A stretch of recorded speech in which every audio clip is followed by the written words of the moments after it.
Okay, so I had to reschedule the Zoom because I agreed to be part of a team playing volleyball tonight at the kids' school. So I'm really sorry about that, but this is more, the reason why I wanted to have this discussion with you guys is because I feel like a lot of you are in this place in your life, and maybe more so with your business as a Beachbody coach than in your personal life, but you're in this place of wanting to, we could call it indecision, but it's not necessarily indecision. It's that want to go forward and not knowing exactly which is the right step for you.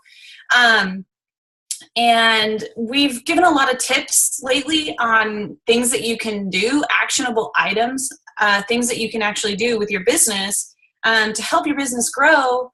But I feel like you need to have a little bit of a pep talk on actually going forward. Because sometimes it's not, we have motivation and we have reasons why and we have goals, but sometimes it's just a matter of a pep talk. So I thought I would talk to you guys about 7 different steps about how you can go forward.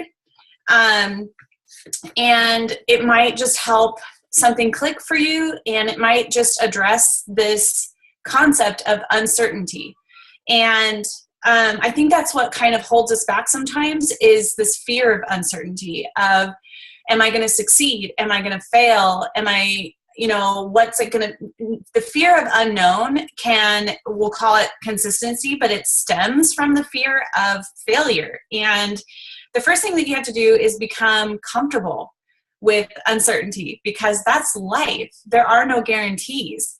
And once you accept that everything is uncertain, it can open up your life to so many possibilities. And not just in your coaching life or career, but once you open up to the idea of possibilities happening in one area of your life, you'll start to notice that you'll see them in other areas of your life as well. Uncertainty is basically just the fear of not knowing what's going to happen. What is going forward going to look like for me? But again, like I said, the root of uncertainty comes from that fear of failure. And sometimes you just have to have faith and trust that it will all work out. I always say that the sun's going to come up tomorrow. That's proof that you should have faith, because you get another chance, you get a do-over, you get a fresh start. And the sun will come up tomorrow, which means whatever happens today is behind you. New choices, new directions. You get to take advantage of, the moment. The fact that, I love that every month when the whole calendar is like a clean slate, I love just looking at it, and I look at it like there's so much potential to just stay at home for a month or go visit friends or do whatever. Like every time the first of the month comes around, I love that just blank canvas to fill it in with whatever is calling me, really. And I think that if you trust that everything's gonna work out, that fear of failure, and you accept that things are just going to be uncertain, you'll be able to go forward. I can speak from experience that it can be crippling, actually. Like, it can consume you. I tend to be a little bit of a control freak, and I, honest to God, remember losing days of sleep when Olivia was a brand new baby, thinking to myself, first of all, why did I ever have a child? Why did I think that I should be someone who was responsible for someone else that I love so much, because I can't protect her? What was I thinking? One day she's going to ask to walk to her friend's house, and I'm going to be crippled by the idea that someone might scoop her up and put her in her car. And I remember thinking, because I couldn't stop that, no matter what I did, because I can't just keep her in the house, I just thought, what was I doing? This is going to suffocate me. Like, I was paranoid. I was crying all the time. And I just thought, first of all, someone should have warned me how much you love your children. Like, this is not fair. It's overwhelming, and it is literally like consuming me. Like, I'm afraid that she's going to get sick. I'm afraid that I'm not going to catch something. I'm afraid that something I do is going to paralyze her as an adult. And all of those fears that I had literally wound me up in the shrink's office.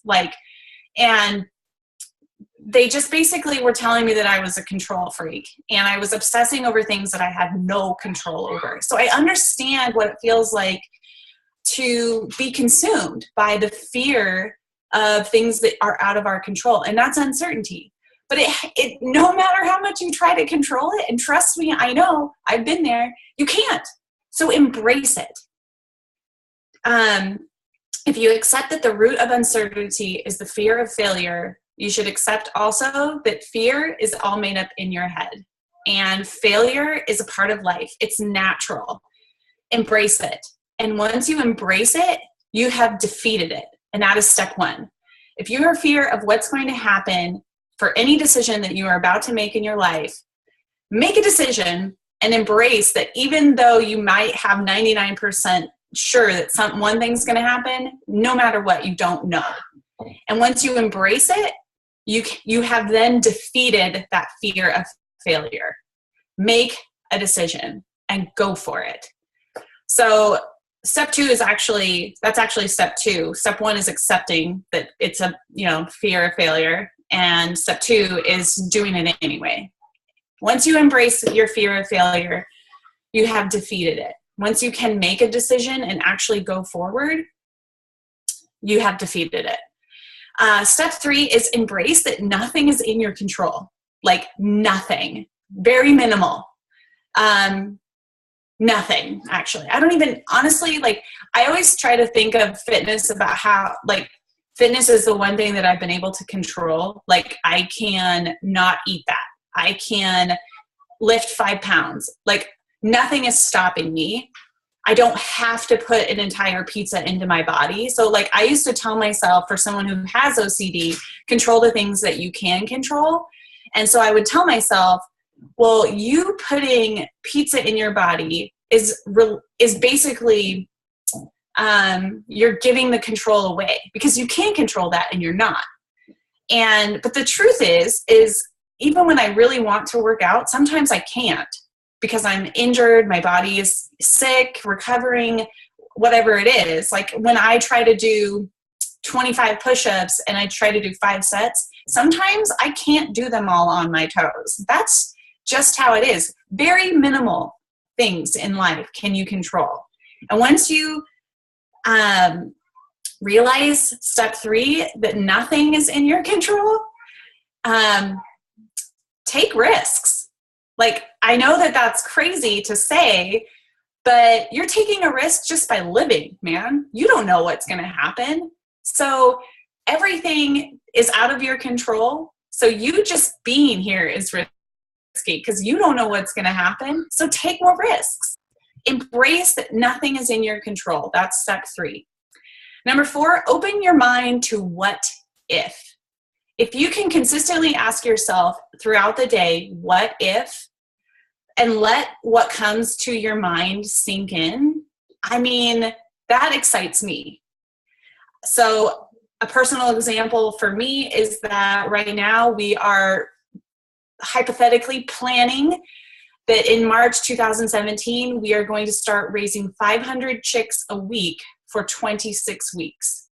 That is the potential of, I think, 10 to 20,000 meat chickens being sold in our community to restaurants, to family consumers, to stores, because we believe that our local community should have healthy options that don't come from overseas, that are basically plumped full of, anyway, that's a different discussion. But so we're playing with this idea of having a meat chicken business. A year ago, actually 5 months ago, I would have laughed in your face. I literally was like, I just want a few chicken eggs, fresh eggs, cool. Now it's like an 80% possibility or like a 90% possibility that that's going to happen. And I'm running out of excuses. Nate and I are. And so when I embrace it, all of this uncertainty and all of this unknown, and I start asking myself, what if we do this? All of the stuff that floods my mind is like, our community will have healthy food. We're taking our food into our own control, and we are not accepting what the government standards are any longer. We're being a role model. We're influencing a community to make better decisions. We are creating a business that could be lucrative as well. We are fulfilling a need. We are teaching. We are educating. I'm being a really crazy, I don't know, I can't even imagine what I would say if this was my kids, but like, that kind of influence. My husband's doing it. I mean, all of the what if that comes to my mind, they make me so excited about it that I can't ignore it. So step 4 is ask yourself what if all of the time, and let all of those thoughts that come to you sink in and embrace them, like let them make you happy. I made a list of all the things that make me smile, and then I go back through that list and I keep the things on the list that make me feel really good, and then kind of create like a burning feeling in my soul and in my gut, and then like the rest gets crossed off. Like raising chickens is so exciting. Like it sounds so silly to me, but like, Nate was a senior cost analyst for Caltech, and he's giving this up to raise chickens. It's like, what? That's not 40 hours a week, you guys. That's like, how many hours are in a week? That's like a full time, all the time, 7 days a week for 26 weeks. And my one promise from Nate was that after 26 weeks, after our last 500 chickens are sold, vacation every single year. What if? I can't say that we could have a vacation right now every single year with the circumstances that we have, but I can with chickens. I mean, that kind of what if gets me so excited. So that's number 4. Open your mind to what if. Number 5 is make the best of what is in your control. Capitalize on that stuff. Like I said, you can control what you put in your body. I mean, shit, if everybody in the world just stopped eating crap, we wouldn't have this obesity epidemic that we're in. Fitness is awesome. It's really good for your heart and your muscles. And honestly, as you age, when you lose muscle mass, you have health issues. So like fitness is key. Like it's key to your health, getting active. But it's food that's killing us. Food is causing all these illnesses and addictions and et cetera, et cetera, et cetera, et cetera. And you control what you put in your mouth. Yes, there's a mental block. And yes, people do it for comfort. And yes, people love are creatures of habit and they love comfort. But you still can control what you put in your mouth. So embrace the things that you can control. You don't have to hang out with assholes. If you want a more positive, happy community, get rid of the assholes. Like, they're not going to take offense to it because they're too caught up in being assholes. Like, so, like, if you want, I don't know, I don't know, there's not much we can control, like I said, but there are things that you can do, and you need to embrace the things that you can control. And if you are a control freak like me, that makes me feel a lot more calmer when I'm like, oh, okay, there's one thing I can control. Because that whole idea of there's nothing, that's like terrifying. I'm just like, what? What? What? No, what? So anyway, like, I just have to say that, like, what if I bring this live? That's totally fine. So I just have to say that there are very few things in life that you can control. And so in my opinion, capitalize on that. You know what I mean? Like, be the hero in your life, man. Take control. Make shit happen. And that's number 5. Capitalize on the things that you can control and let go of the rest. Embrace that everything's uncertain, and fear is just made up in your head, and failure is a part of life. So number 6, I'm going back to the whole number 4. What if? What's possible? Those possibilities, you need to dream big. That's number 6. Everything that you're thinking about when you think of what if, when you're asking yourself on a daily basis, what if, those possibilities, start dreaming. You have one life. You have to make the most of it. I don't know what happens when you die, but the legacy that you are living right now is what future generations will talk about. And you won't be a part of that, unfortunately. This person right here, will not be a part of it. if you do come back as a goat or another person or whatever, you are still not going to be in this life. So whatever the legacy that you want to leave right now, every time you ask what if you feel that happiness and excitement in your gut, you go for it. You dream of possibilities that are bigger than what's in your current situation right now, because you are not defined by your circumstances. You are bigger than them. You can have so much more in your life if you let go of fear, if you let go of failure, if you let go of uncertainty, and you just capitalize on anything that you can control, and then accept what's possible, because there are no limits. Number 6, what's possible? Dream big. And number 7, I told you I was going to keep this quick.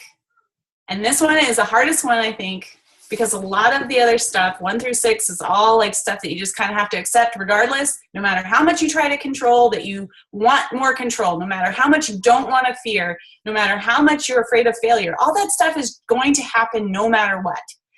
But if you don't move forward, it wins. So who's going to win? Are you going to win? Or is uncertainty going to win? And that's step number 7. Move forward. Go forward. That's what this is right here. This tattoo is an arrow. Always go forward. Go forward. Or uncertainty wins. You are being crippled by fear of failure. And that's all uncertainty is. So when it comes to being a coach, when it comes to being a mom, when it comes to being an individual in this world, what are you going to do? Are you going to let uncertainty win, or are you going to win? Are you going to make the most out of this life today? I mean, this is your legacy, and I can't tell you what to do, but you can. You can decide, and you can go forward. And that's my pep talk for my team. And so I just feel like a lot of people right now want tips, and they want some advice on actionable items, on things that they can do. And that's all great here, here and there. And I can give you tons of, I could share my day with you for several weeks at a time. I could let Nate follow me around with a computer, and I could show you. But if you don't get over the fact that you're never going to know what happens, and you don't try, then nothing's going to happen. All of those possibilities are not possible unless you move forward, whatever it is. I think that it's cool that Patty mentioned yesterday how she wants to be the modifier in the next program that's for her age group. That's a huge possibility. And it's very well likely could happen if she reaches out and she takes steps. This chicken thing for Nate, highly likely. We are totally dooming ourselves by not taking action because we're afraid of that kind of responsibility. 500 chickens every week for 26 weeks? It's terrifying. I don't even know what I'm doing. But I have all of this resource and all of this reason and possibility to do it. I just need to take action and move forward. This is our life. You have to make it whatever you want it to be. So I'm glad you guys hopped on. Let me know if you guys have questions. I see like this huge thing over here that I'm trying to read. So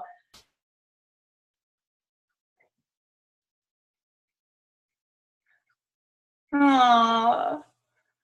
I love that. I think that it's really important. I was talking about this today, talking about influence on future generations. Could you imagine what it would be like if our children grew up with women who didn't judge each other, and comparison wasn't the norm, and they weren't held back by insecurities that are so common, and men actually uplifted their, females, or just everybody in general, because I don't really like to do the gender game, but like, I imagine this world of like women loving themselves, people loving themselves and accepting themselves. And that could be our kids' generation. That's up to us. And yeah, that's heavy responsibility to put on myself, but that's a what if. if every time I go live and I share something, I think, you know, people might judge me. I might not make any sense. I might make a fool of myself. I don't look that attractive today. And then I think, what if one mom hears this and it changes her kid's life? And I go live right away. Like all of that fear just goes out the window, because those what ifs are so much more important. And like being that influence for future generations is so, I am very connected to that reason. And honestly, that's new for me within the last 6 years of having Olivia, because once I had Olivia, I became terrified. It crippled me. I had to get rid of the TV because it was a constant reminder of bringing this innocent, pure person into a very dysfunctional, corrupt, misinformed, uneducated, awful world. And I was pissed that I could not control what she was going to be influenced by. And honestly, that's why it took us so long to decide if we were going to have Mulaney, because I was just terrified being responsible for one and then now two. And so that's me as an OCD mother. But I imagine like what being an influence like to kids their age and future generations, how it might change the world for the sake of more generations and people in general, humanity, positive humanity. Okay. A live pie class? Wait, what?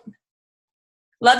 I emailed Meetup group about once weekly a live PIO class and have an indoor space. I emailed my Meetup group about it, and I've already had responses about people who would want to come, and I've got a space that's free that doesn't mind me charging people. Oh my God, that's so cool. Hell yeah. Yes, I love it. Oh, I gotta get on it.